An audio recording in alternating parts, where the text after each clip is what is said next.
Habari mtazamaji, hasa kaka, baba.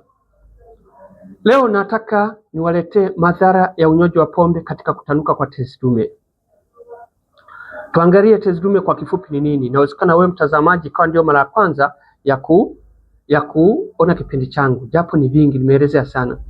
Tezi dume ni kiungo katika mfumo wa uzazi wa mwanaume ambacho hupatikana katika shingo ya kibofu cha mkojo kuzunguka mrija wa urethra.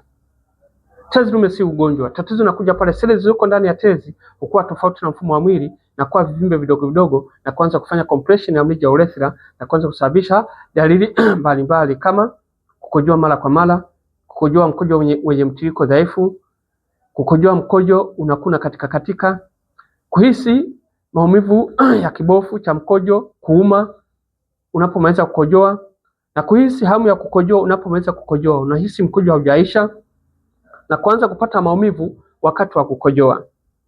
Unapoenda kukojoa unakuwa unahisi maumivu mkojo unapokuwa unatoka. Na kushindwa kucontrol mkojo, inafikia hatua mkojo unatoka wenyewe. Au mwingine anapoenda kukojoa anafuata matone ya damu, au baada ya tendo la ndoa anafuata matone ya damu. Inafikia hatua mwingine sasa anapoteza na hamu ya tendo la ndoa. Hizo ni dalili za tezi dume kwa uchache. Sasa ukuaji wa tezi dume uko aina mbili. Kuna kipindi cha balehe. Kipindi kijana anapokuwa katika balehe, tezi dume hukua zaidi ya mara mbili ya hapo awali na baadaye inasimama. Kijana atakuwa kutoka balehe mpaka miaka 25 mpaka 30. Hapo ndio tezi dume inaanza kukua tena, ambapo inaweza kukua kwa kasi au kawaida kutegemeana na mtu mmoja baada ya mwingine. Inatofautiana kati ya mtu mmoja na mwingine. Basi nafikiri utakuwa umenielewa. Hebu tuangalie unywaji wa pombe unaathirije kutanuka kwa tezi dume. Unywaji wa pombe huongeza maradhi ya kukojoa mara kwa mara.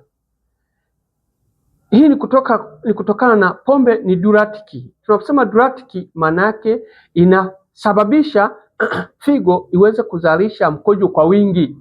Kwa sababu pombe ni moja katika changamoto ambazo zina alcohol na sumu. Kwa figo itakuwa inafanya kazi ya kuchuja hizo sumu na hizo alcohol. Baada ya hapo maana yake itakuwa inatoa mkojo mwingi.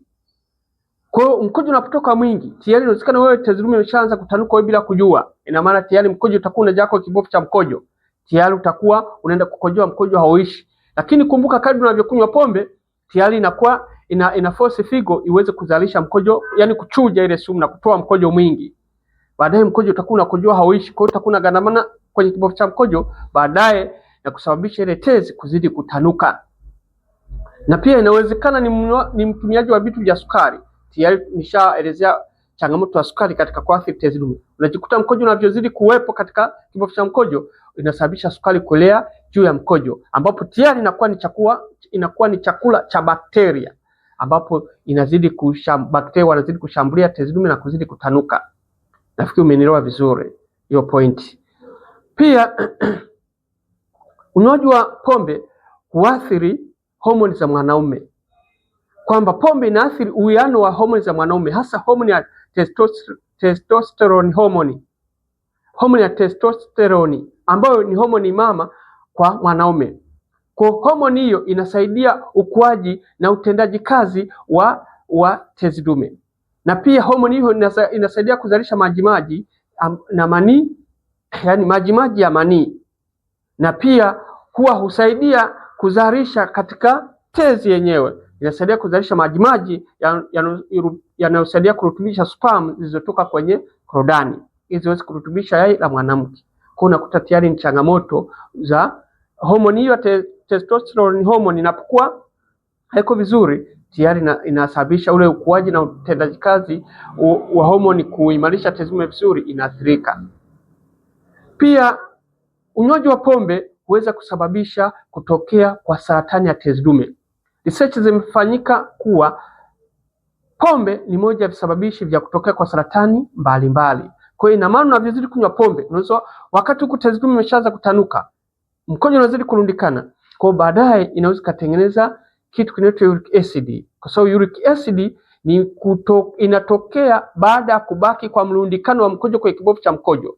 Ule mrundikano unatengeneza kitu kinaitwa uric acid. Ile uric acid ndio inaenda kutengeneza kitu kinaitwa saratani ya tezi dume. Kwa pombe ni hatari sana kusababisha kutokea kwa saratani ya tezi dume. Kwa ndugu mtazamaji, nafikiri utakuwa umenielewa vizuri. Endelea kunifuatia Dr. Balagomwa TV Online. Namba za simu 0694029277, ofisi kali yako karibu na makao makuu ya klabu ya Yanga. Watu wengi wanapona kwa dawa yangu ya Akela. Karibu sana.